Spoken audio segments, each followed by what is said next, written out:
इस जन्माष्टमी बनने वाला है एक नहीं, दो नहीं, तीन नहीं, बल्कि पांच तरह का प्रसाद।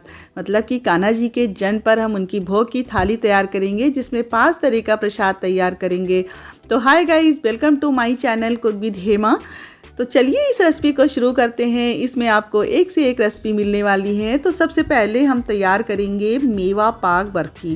कान्हा जी को बहुत ही ज़्यादा पसंद आती है, हर घर में ये बर्फ़ी ज़रूर बनती है। तो इसको बनाने के लिए हमने एक कढ़ाई चढ़ाई है, जिसमें आधा कप हमने खरबूजे का बीज डाल दिया है, जिसको हमें धीमी आंच पर भून लेना है। जैसे इसमें चटकने की आवाज़ आने लगे और ये फूल कर गोल गोल से हो जाए और हल्का सा कलर भी इसका चेंज हो जाए, बस समझ लेना है कि हमारी जो खरबूजे के बीज हैं ये भून चुके हैं। तो बस इसको भूनने के बाद हम निकाल लेते हैं। कढ़ाई में डालेंगे हम 2 टेबल स्पून कद्दू के बीज, यानी कि ये कुम्हड़े के बीज हैं, और इनको भी हम ऐसे ही भून के निकाल लेते हैं। फिर से कढ़ाई हमने साफ़ करके इसमें 2 से 3 टेबल स्पून डाला है देसी घी, 1/4 चम्मच बादाम डाल दिए हैं, और बादाम को भी धीमी आंच पर हमें भून लेना है। सारे मेवा को जब हम भून करके पाक बनाते हैं तो बहुत ही ज़्यादा स्वादिष्ट लगता है। सारे मेवा में अच्छे सा सौंधापन आ जाता है। तो बादाम को निकालने के बाद काजू को भी हमने 1/4 कप लिया और उसको भी भून के निकाल लिया है। यहाँ पर हमने 100 ग्राम गोंद लिया है, और गोंद को भी इसी घी में डाल के हम भून लेंगे। गोंद को भूनते समय आपको ध्यान रखना है कि आंच को बहुत तेज़ भी नहीं करना है और बहुत धीमी भी नहीं करना है। अगर अच्छे से गोंद भुना नहीं होगा तो पाक जब हम खाएंगे तो दांतों में चिपकेगा। तो इसलिए गोंद को अच्छे से भूनना ज़रूरी है। तो हमने सारे गोंद को भून लिया है। उसके बाद डाला है इसमें हमने 100 ग्राम मखाना को भी क्रिस्पी होने तक हमें भून लेना है। तो ज़्यादा घी का इस्तेमाल नहीं करना है, कम से कम घी में ही हमें बनाना है। तो ये देखिए, धीमी आंच पे भूनते हुए हमारे मखाना भी एकदम क्रिस्पी हो गए हैं। तो बस ऐसे ही जब मखाना हो जाए तो इसे निकाल लेना है। अब हमने मखाना निकालने के बाद कढ़ाई में 1 टेबल स्पून फिर से घी डाल दिया है, और इसमें हमने इसमें 1 कप घिसा हुआ नारियल डाला है। ये जो गोला आता है ना नारियल का, उसी को हमने कद्दूकस कर लिया है। नारियल को भी हम हल्का सा भून लेते हैं, और इसमें डाल दिया है 2 टेबल स्पून खसखस के दाने। खसखस यानी कि जो पपी सीड होता है, पोस्ता दाना भी इसको कहते हैं। सारी चीज़ों को अच्छे से भून लिया है और गैस की फ्लेम को बंद कर दिया है। तो ये देखिए, सारे मेवा जो हमें इसमें डालने हैं, सभी चीज़ों को हमने अच्छे से भून लिया है। अब लेना है हमें एक मिक्सी का जार। मिक्सी के जार में हम मखाना को डाल देंगे, और हमको यहाँ पर इसका पाउडर नहीं बनाना है, बल्कि हल्का सा चंड करना है। यानी कि पल्स मोड पर बस 1 सेकेंड 2 सेकेंड तक मिक्सी चलाएंगे, वैसे ही हमें ऐसा कुछ टेक्सचर इसका मिल जाएगा। तो बहुत पाउडर फॉर्म में इसे नहीं करना है। तो इसको भी हम इसी कढ़ाई में डाल देते हैं, जिसमें हमने नारियल भून करके रखा है। उसके बाद काजू और बादाम को भी डाल के हल्का सा चंड कर लेते हैं। हल्के हल्के से टुकड़े और हल्का सा पाउडर जब बन जाता है तो इसमें बहुत अच्छा लगता है। तो इसको भी हम इसी में डाल देते हैं। अच्छा, जो हमारा गोंद है, तो गोंद को हम मिक्सी में नहीं चलाएंगे, वरना ये एकदम पाउडर हो जाएगा। तो इसको हम एक कटोरी से ऐसे हल्का हल्का सा दबा देते हैं। कटोरी की जगह पे आप पोटैटो मैशर से भी इसको ऐसे दबा सकते हैं। तो इस तरीके से हल्का खड़ा गोंद रहता है तो खाने में बहुत अच्छा लगता है। सारी चीज़ों को हमने एक साथ रख लिया है, और अब इसकी हम चाशनी तैयार करेंगे। तो चाशनी तैयार करने के लिए हमने यहाँ पर डाला है 2 कप शक्कर। 2 कप शक्कर में 1 कप हमने पानी डाला है। तो जितनी शक्कर लेनी है उसका हमें आधा पानी लेना है। चाशनी को हमें एक तार आने तक पका लेना है। एक तार से ज़्यादा, मतलब थोड़ी सी लंबा सा तार बनने लगे हमें तब तक पकाना है। तो ये देखिए, ऐसे लंबा सा तार बनने लगा है तो बस हम गैस की फ्लेम को बंद कर देते हैं। तो चाशनी बनाना बहुत ही आसान होता है, क्योंकि जब हम परफेक्ट नाप से पानी और चीनी का इस्तेमाल करते हैं तो बहुत ज़्यादा देर हमको पकाना नहीं पड़ता है। तो गैस की फ्लेम को बंद करने के बाद सारी चाशनी को हमने जो हमारा मिश्रण तैयार रखा हुआ था, यानी कि सारे मेवा का मिश्रण, उसमें हम डाल देते हैं, और इसको फटाफट हम इस तरीके से मिला लेते हैं। जिसमें भी आपको जमाना है, थाली में या ट्रे में, आप उसमें घी लगा करके पहले से ही रख लीजिए। तो घी लगाकर हमने थाली को पहले ही तैयार करके रखा था, और इसको हम इसमें डाल के जमा देते हैं, और लगभग 2 घंटे के लिए इसको हम ऐसे ही छोड़ देंगे। ऊपर से थोड़े से पिस्ता के कतरन भी हमने डाल दी है, जिससे कि ये पाग और भी ज़्यादा सुंदर लगे। और 2 घंटे के बाद ये देखिए सेट हो गया है। अब इसको हम मन चाहे पीसेस में काट लेते हैं, तो किसी भी चाकू की सहायता से हमें काट लेना है। तो देखा ना कितना आसान है ये पाग बनाना, इसकी बर्फ़ी बनाना। तो आप इस जन्माष्टमी इस पाग को ज़रूर बनाइए, बहुत ही ज़्यादा स्वादिष्ट लगता है और हमारे कान्हा जी या लड्डू गोपाल हमारे बहुत ही खुश हो जाएंगे इस मिठाई को खा करके। तो गाइज़, अगर आप हमारी चैनल पर नए आए हैं तो प्लीज़ चैनल को सब्सक्राइब ज़रूर कर दीजिएगा, पास में बनी हुई बेल आइकन को भी प्रेस कर दीजिएगा। और वीडियो पसंद आ रहा है तो प्लीज़ वीडियो को लाइक के बिना यहाँ से बिल्कुल मत जाइएगा। तो चलिए देखते हैं अगली रेसिपी को। तो अगली रेसिपी को बनाने के लिए यहाँ पर हम बनाएंगे मेवा पाग। तो अभी तक तो हमने उसकी बर्फ़ी बनाई थी, लेकिन यहाँ पर हम आज सारे मेवा को पागेंगे। यहाँ पर हमने 2 गोला मीडियम साइज़ के लिए हैं और उनको ऐसे पतला पतला सा लंबे लंबे टुकड़ों में काट के लिया है। और कढ़ाई में 1 चम्मच घी डाल के इसको भी हमें खुशबू आने तक भून लेना है। तो ये सब काम हमें धीमी आंच पे करना है, क्योंकि मेवा बहुत ही जल्दी से लाल पड़ने लगते हैं। तो जो गरी है हमारी, यानी कि नारियल है, उसको हमने निकाल लिया है। अब यहाँ पर 100 ग्राम लिया है हमने छुहारा। तो छुहारा की गुठलियों को हटा के ऐसे पतले पतले पीसेस में हमने काट लिया है और इसको भी बिना घी डाले ही हम इसी कढ़ाई में इसको हम भून लेंगे। तो आप एक बार इस पाग को बना के ज़रूर देखिएगा, और हर घर में ये पाग भी ज़रूर बनाया जाता है। तो हमारे छुहारे भी हो गए हैं, 2-2 3-3 मिनट ही लगता है सबको भूनने में, ज़्यादा देर नहीं लगता है, बस देखने में लगता है कि बहुत सारा काम है। तो छुहारा को हमने निकाल लिया है। अब इसी कढ़ाई में डालेंगे हम 2 चम्मच घी और इसमें डाल देंगे 100 ग्राम तक मखाना। मखाना को भी हमें क्रिस्पी होने तक भून लेना है। आँच को धीमा रखना है, तेज़ आँच पे रखेंगे तो मखाने हमारे जल जाएंगे और इसमें अच्छा सा स्वाद भी नहीं आएगा। तो धीमी आंच पे क्रिस्पी होने तक हमें भून लेना है। तो मखाना भी हमारे क्रिस्पी हो गए हैं, इनको भी हम निकाल लेते हैं। और उसी कढ़ाई में हम डालेंगे यहाँ पर मूंगफली के दाने। तो यहाँ पर 250 ग्राम मूंगफली के दाने लिए हैं और इसको भी हमें भून लेना है। और ये अंदर से पक भी जाएँ तो तब तक ही हमें भूनना है, आँच को हमेशा धीमी ही रखनी है। इस चीज़ का आपको ध्यान रखना है। मूंगफली के दाने हमारे भून चुके हैं, इनको निकाल लेते हैं और ठंडा हो जाने पर इनके छिलकों को हटा देंगे। जब मूंगफली के दाने ठंडे हो जाते हैं तभी इसका छिलका आसानी से निकल जाता है। जब तक ये ठंडे हो रहे हैं तब तक हम धनिया की पंजीरी बना लेते हैं। तो अगली रेसिपी हमारी है धनिया की पंजीरी। तो धनिया की पंजीरी बनाने के लिए हमने उसी कढ़ाई का इस्तेमाल किया है। कढ़ाई को साफ़ कर लिया है और उसमें डाला है हमने 2 टेबलस्पून देसी घी। तो गाइस, सब सामान हम देसी घी में ही बनाएंगे, क्योंकि देसी घी में एक तो भोग प्रसाद बना रहे तो देसी घी में ही बनाना है, दूसरे देसी घी का स्वाद भी बहुत अच्छा आता है। तो घी गर्म हो गया है, उसमें आधा कप हमने पिसी हुई धनिया डाल दी है। आप पिसी हुई धनिया की जगह पे आप घर पे भी धनिया को भून के साफ करके पीस सकते हैं, लेकिन ये हमें जो बाजार में पिसी हुई धनिया आती है उसी को लिया है। धनिया को भूनते समय आँच को एकदम धीमा रखना है, नहीं तो धनिया जल जाएगी, क्योंकि बहुत ही बारीक होती है और बहुत ही जल्दी से जलने लगती है। तो धनिया में बहुत ही अच्छी सी खुशबू आने लगे तब तक ही आपको धनिया को भून लेना है। तो यहाँ देखिए धनिया का कलर चेंज हो गया है हल्का सा और बहुत ही बढ़िया सी खुशबू आने लगी है। धनिया की जब पंजीरी बनती है ना तो पूरे घर में बहुत अच्छी सी महक आने लगती है। तो धनिया भुन गई है, इसको हम निकाल लेते हैं। और ये कान्हा जी का मनपसंद प्रसाद होता है, क्योंकि धनिया की पंजीरी जन्माष्टमी पे ज़रूर बनानी चाहिए और हर घर में बनती भी है। धनिया को भूनने के बाद एक बाउल में डाल दिया है और थोड़े थोड़े से हमने मेवे डाल दिए, यानी कि थोड़े से हमने खरबूजा के बीज और थोड़े से कटे हुए मखाना और कटी हुई गरी लिया है। ये मेवा सब ने पहले से जो रेसिपी में भूने हैं उन्हीं मेवा का इस्तेमाल किया है, थोड़े थोड़े से हमने बचा लिए थे। आधा कप जितनी शक्कर डाल दी है। तो ये पिसी हुई चीनी हमने डाली है इसमें और अच्छी तरीके से इसको हम मिला देते हैं। पंजीरी बहुत ही जल्दी बन जाती है, इसको बनाने में मुश्किल से 5 मिनट भी नहीं लगने वाले हैं। तो मेवे हमारे पहले से ही सब कटे हुए थे और सिर्फ धनिया को भूनना था, बस पंजीरी बनके तैयार हो गई है। तो इतनी देर में हमारे दाने भी ठंडे हो गए हैं। तो देखिए हाथ से मसलने पर ऐसे दानों के छिलके निकल रहे हैं।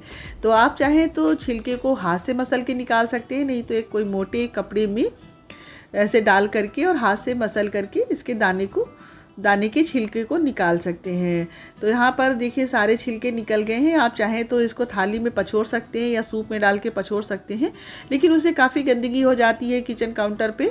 तो आप इस तरीके से कोई भी छन्नी ले सकते हैं जिससे हम पूड़ी निकालते हैं। उससे छान के आप दानों को अलग कर सकते हो, छिलके को अलग कर सकते हैं। इसी तरीके से सारे दाने हमने अलग कर लिए हैं और अब इसकी चाशनी बनाने की तैयारी करते हैं। चाशनी को बना लेते हैं। एक कढ़ाई में हमने 2.5 कप शक्कर डाल दी है और 1 कप पानी डाल दिया है। पानी की मात्रा हम ज़्यादा नहीं डालते हैं जिससे कि हमें चाशनी बनाने में कम समय लगे। यहाँ पर पाक बनाने में सबसे कठिन काम चाशनी बनाना ही होता है। अगर चाशनी हमारी परफेक्ट नहीं बनी है तो हमारा ये जो मेवा पाक है ये सही नहीं बनेगा। चाशनी को हम बीच बीच में चेक करते रहेंगे। यहाँ पर कटोरी में पानी डाल करके हमने चाशनी को थोड़ा सा डाला और देखिए चाशनी अभी पानी में फैल रही है, तो इसका मतलब चाशनी हमारी तैयार नहीं है। तो थोड़ी देर इसको अभी हम और पकाएंगे और 4-5 मिनट पकाने के बाद हम दोबारा से चेक करेंगे उसी तरीके से कटोरी में पानी डाल के। तो यहाँ पर देखिए जो चाशनी हमने पानी में डाली है ये थोड़ी थोड़ी सी इकट्ठा होने लगी है। तो हमको बस ऐसी ही चाशनी चाहिए, यानी कि हमें गोली नहीं बनानी है कि आपकी गोली बन जाए, वो बहुत ज़्यादा हो जाती है। बस इतनी हो जाए कि आपकी चाशनी ऐसे इकट्ठा होने लगे। तो गैस की फ्लेम को बंद करने के बाद हमने मेवा पे वो सारी चाशनी को डाल दिया है। ऐसी चाशनी बनाने से मेवा पे बहुत ही अच्छी तरीके से चाशनी जो शक्कर होती है वो चिपक जाती है। अगर हम बहुत हार्ड बना देते हैं तो सारी शक्कर बाद में मेवा से अलग हो जाती है और मेवा पे चिपकती नहीं है। तो ऐसी चाशनी बनाएंगे तो आपकी सारी शक्कर मेवा पे चिपक जाएगी। मिलाने के बाद जो मूंगफली के दाने रखे हैं ना हमने उनको भी इसमें डाल दिया है। अगर बर्तन आपका ज़्यादा बड़ा है तो आप एक साथ में सारी चीज़ों को डाल के मिला सकते हैं। चाशनी जो है अच्छी तरीके से सारे मेवे पे चिपक गई है। देखिए बिल्कुल भी भुरभुरी सी अलग से शक्कर आपको इसमें नहीं दिखाई दे रही है। तो बस ये पाक बनके तैयार हो गया है और रखेंगे तुलसी की पत्ती और हमारा ये भोग प्रसाद बन करके तैयार है। तो आप इस जन्माष्टमी इसको ज़रूर बनाइए। अगर कहीं रेसिपी पसंद आ रही है तो प्लीज़ वीडियो को लाइक ज़रूर कर दीजिएगा। तो बढ़ते ही हम अगली रेसिपी की ओर। अगली रेसिपी में हम बनाएंगे रामदाना की पंजीरी। तो गाइज रामदाना की पंजीरी कौन कौन बनाता है हमें कमेंट करके ज़रूर बताइएगा। तो ये रामदाना हम लोगों के यहाँ तो इसे रामदाना ही कहते हैं और आपके यहाँ क्या कहते हैं हमें ज़रूर बताइएगा। तो ये रामदाना जैसे पपी सीड होता है ना उसी तरीके का होता है, बस उससे थोड़ा सा ये बड़ा होता है और हल्का येलो येलो सा होता है। तो इसको हमने पहले से ही धुल के साफ़ कर लिया है क्योंकि इस समय बारिश का मौसम होता है तो ये सब काम हम लोग पहले से ही कर लेते हैं। तो ये देखिए इस तरीके का होता है। तो इसको भूनने के लिए हमने गैस पे रखी है कढ़ाई और उसमें 1 से 2 टेबल स्पून डालेंगे रामदाना और एक लेंगे कॉटन का कपड़ा। और कॉटन का ही आपको लेना है, कोई भी मोटा कपड़ा कॉटन का ले सकते हैं, रुमाल मोटा हो या फिर तौलिया ले सकते हैं। कॉटन का ही लेना है, मिक्स वाला नहीं लेना है, नहीं तो कढ़ाई में भूनते समय कपड़ा जो है कढ़ाई में चिपक जाएगा। तो इस चीज़ का आपको ज़रूर ध्यान रखना है और कपड़ा थोड़ा सा मोटा लीजिए। तो इस तरीके से एक पोटली जैसी बना करके और रामदाना को हम इस तरह से चलाते हुए भून लेंगे। तो बहुत ही आसान होता है, लेकिन अगर थोड़ी सी भी आपने गड़बड़ी कर दी तो रामदाना भून नहीं पाएगा। आँच को इसमें बहुत धीमा नहीं रखा जाता है, बहुत तेज़ नहीं रखा जाता है। बहुत धीमा रखेंगे तो जो दाने हमारे हैं वो लावा नहीं बन पाएंगे और अगर बहुत तेज़ कर देंगे तो जो लावा है वो जल जाएगा। तो गैस को मीडियम करके ही मीडियम हाई पे इसको डालते जाएंगे और इस तरह से कपड़े से हिलाते जाएंगे और हम लावा को मतलब रामदाना को हम भून लेंगे। तो देखिए ना कितनी आसानी से भुन जाता है। ये थोड़ा सा छिटकता है तो कढ़ाई से बाहर जाने लगता है। तो इसके लिए आप किसी बर्तन से इसको ढक सकते हैं, जैसे कि चलना है या थाली है, प्लेट है, या फिर जो हाथ से झलने वाला पंखा होता है ना आप उससे भी ढक करके इसको भून सकते हैं। तो फिर ये बाहर नहीं जाएगा और आपका प्लेटफॉर्म गंदा नहीं होगा। तो देख सकते हैं हमारे किचन में काफ़ी जा रहा है बाहर। तो इस तरीके से हमने प्लेट से इसको ढक दिया है। इस तरीके से हम प्लेट से ढक देंगे और हमारा ये दाना जो है अच्छे से भून जाएगा। इसी तरीके से हमने सारे रामदाना को भून लिया है। तो इसमें भी हमें चाशनी बनाने की ज़रूरत पड़ती है। तो जितनी भी रेसिपी है लगभग सभी में चाशनी बनानी होती है। हर चीज़ की कैसी चाशनी बनती है ये रेसिपी पे डिपेंड करता है कि हम कौन सी रेसिपी बना रहे हैं। तो इसके लिए कढ़ाई में हमने 1 कप शक्कर डाल दी है और उसमें डालेंगे हम आधा कप से भी कम पानी और चीनी को घुलने तक हम पका लेंगे। तो यहाँ पे चीनी मेल्ट हो चुकी है, चाशनी को हम चेक कर लेते हैं। तो इसमें हमें जो है एक अच्छा सा तार बनाना है। चाशनी जो है उसमें बढ़िया सा एक तार बनने लगे, यानी कि चिपचिपी नहीं चाहिए, थोड़ी लंबा सा तार बनने लगे, तब तक ही हमें चाशनी को बनाना है। क्योंकि अगर चाशनी इसमें गीली रह गई तो जो रामदाना में हम डालेंगे तो वो गीला हो जाएगा और गीला हो जाने के बाद जो रामदाना है वो ख़राब हो जाएगा।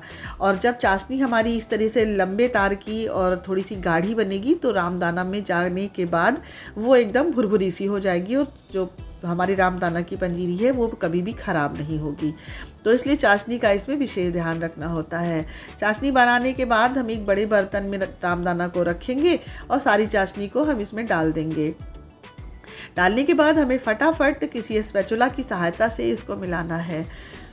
ये सब काम हमें बहुत ही जल्दी से करने होते हैं, नहीं तो चाशनी जब सूख जाएगी तो पूरे रामदाना में अच्छी तरीके से मिल नहीं पाएगी। अगर हमारी रेसिपी आपको पसंद आ रही है तो प्लीज़ वीडियो को लाइक ज़रूर कर दीजिए। लाइक करने में आप लोग इतनी कंजूसी क्यों करते हैं, और कमेंट भी कर दिया करिए, क्योंकि ये सब चीज़ें एकदम फ्री है। आपके लाइक करने से, कमेंट करने से हमें काफ़ी मनोबल मिलता है, तो प्लीज़ लाइक कमेंट ज़रूर कर दीजिएगा। तो देखिए हमने अच्छी तरीके से चीनी को मिला दिया है और उसमें रखी है तुलसी की पत्ती, और ये हमारा भोग प्रसाद तैयार हो गया है। तो अब बारी आती है पंचामृत की। जैसा कि नाम है इसका पंचामृत, 5 चीज़ों से बना हुआ अमृत। तो ये जो पंचामृत होता है 5 पदार्थों से बनता है और मेवा भी इसमें 5 पड़ते हैं। तो यहाँ पर हमने एक बाउल में लिया है 1 कप दही। दही खट्टा बिल्कुल भी नहीं है, ताज़ा दही लेना है। और उसी बाउल में हम डालेंगे 1 कप कच्चा दूध। तो यहाँ पर आज तो हमारे पास कच्चा दूध नहीं है, और जब भोग प्रसाद आप बनाएं तो इसमें कच्चा दूध ही डालें। तो यहाँ पर 1 कप दूध डाल दिया है, क्योंकि इसमें हम पानी नहीं डालेंगे, इसलिए हमने दूध यहाँ पर ज़्यादा डाला है। अब इसमें 2 चम्मच डालेंगे हम शहद। शहद को डालने के बाद हम इसमें डालेंगे आधा कप से थोड़ी कम शक्कर। तो यहाँ पे शक्कर जो है वो पिसी हुई है। पिसी हुई शक्कर का इस्तेमाल करेंगे तो जो पंचामृत है वो जल्दी बन जाएगा, जल्दी से घुल जाती है, इसलिए पिसी शक्कर का इस्तेमाल करेंगे तो ज़्यादा सही रहेगा। अब 2 टेबल स्पून के जितना गंगा जल डाल दिया है। गंगा जल इसमें डालना बहुत ज़रूरी होता है, क्योंकि भोग प्रसाद बना रहे हैं तो गंगा जल के बिना तो अधूरा है। थोड़ी सी गरी डाल दी है इसमें घिसी हुई, और थोड़े से काजू और बादाम को भी काट के डाल दिया है, और थोड़े से छुहारे डाल दिए। आप यहाँ पर किशमिश, अखरोट कुछ भी डाल सकते हैं। और अब डालेंगे हम मखाना। तो मखाना को हमने एक मखाने के 2-3 टुकड़े कर लिए हैं और इसमें डाल देंगे। मखाना की जो क्वांटिटी होती है वो पंचामृत में ज़्यादा पड़ती है, क्योंकि सबसे ज़रूरी इसमें मेवा में मखाना होता है। मखाना से जो पंचामृत होता है वो बहुत ही ज़्यादा टेस्टी बनता है। तो मखाना जब भी आप डालें तो इसमें ज़्यादा डालें, तो आपका जो पंचामृत है वो बहुत ही ज़्यादा स्वादिष्ट बनेगा। सारी चीज़ों को अच्छे से हम मिला देते हैं, और अब इसमें डालेंगे लास्ट में हम थोड़ा सा देसी घी। तो यहाँ पर अगर आपके पास गाय का घी है तो गाय का घी डालें। हमारे पास गाय का नहीं है तो जो घी हमारे पास है वही डाल रहे हैं। तो ये देखिए हमारा पंचामृत बन करके तैयार हो गया है। अब इसमें डालेंगे ढेर सारी तुलसी की पत्ती, कि जो ठाकुर जी का जो भोग प्रसाद बनता है वो बिना तुलसी की पत्ती के बिना लगता ही नहीं है। तुलसी की पत्ती जब तक नहीं डालेंगे तब तक हमारे ठाकुर जी हमारे प्रसाद को स्वीकार नहीं करते हैं। तो इसलिए तुलसी की पत्ती डालना बहुत ज़रूरी है, और तुलसी की पत्ती जब भी डालें तो धुल के ही डालें, क्योंकि इसमें धूल मिट्टी भी लगी होती है। तो वैसे भी हम भोग प्रसाद बनाते हैं तो सफाई से, स्वच्छता से ही बनाते हैं, तो इस सब चीज़ों का विशेष ध्यान रखें। तो ये देखिए हमारी सारी रेसिपी बन करके तैयार हो गई है, और अब बारी आती है हमारी भोग प्रसाद की थाली लगाने की।